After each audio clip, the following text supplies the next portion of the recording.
Welcome to the Real Estate Espresso Podcast, your morning shot of what's new in the world of real estate investing. I'm your host, Victor Menasce. Today's show, we're talking about one of the most consequential pieces of federal housing legislation in decades, and why real estate investors should pay attention to what happens next. The 21st Century Road to Housing Act became law on July 11th without the president's signature. It's a sprawling piece of legislation containing dozens of provisions covering housing supply, financing, manufactured housing, building codes, environmental review, affordable housing programs, and institutional ownership of single-family homes. But this is not a giant federal construction program. The federal government is not suddenly going to build millions of apartments.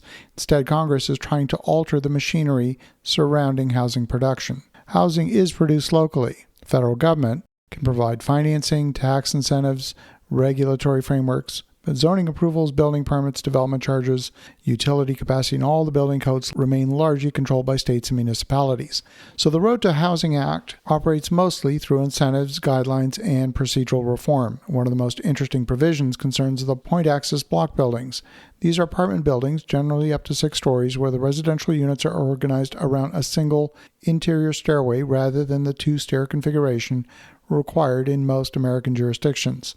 Single-stair buildings are common in Europe. They can produce more efficient floor plates, larger family-sized apartments, and better natural light and fewer unusable corridors. The Act directs HUD to develop model building code language and technical guidance for these buildings. It also permits pilot programs involving developers, architects, engineers, and local governments. Now, it might sound like an obscure building code issue, but design efficiently directly leads to land value. Now, imagine a small urban infill site where the second stair, the connecting corridor, and the associated fire separation consume enough space to eliminate 2 apartments on every floor. That is actually the reality. If code reform allows for those units to be recovered safely, the same parcel could suddenly report 10 or 12 additional apartments. The land didn't change, the zoning may not have changed, but the residual value of the site changed because the development efficiency improved. The Act also attempts to streamline environmental reviews for certain federally assisted programs, and it encourages the reuse of infill in existing buildings. It creates programs aimed at converting vacant or underused structures into housing and requires better coordination among federal agencies in reviewing projects. Now, for investors, the potential benefit is not just lower housing costs, it's reduced duration risk. A project that takes 5 years to approve instead of 2 years carries 2 years of additional property taxes, carrying costs, professional fees, all of those upfront costs. Development risk is sometimes measured in dollars, but much of that is actually measured in time, and I can say from firsthand experience that that's true.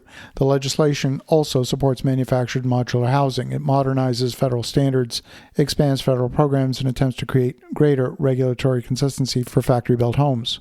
That could create opportunities for developers who can combine lower-cost manufacturing with properly entitled land. But modular construction is not automatically cheaper. In fact, in a lot of cases, we find it's on par, if not slightly more expensive. Where you do save is on time.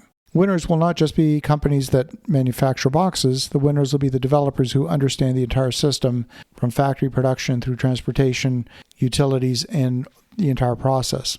Another major provision restricts large institutional investors from purchasing additional single-family homes once they control at least 350 homes, subject to a few exceptions.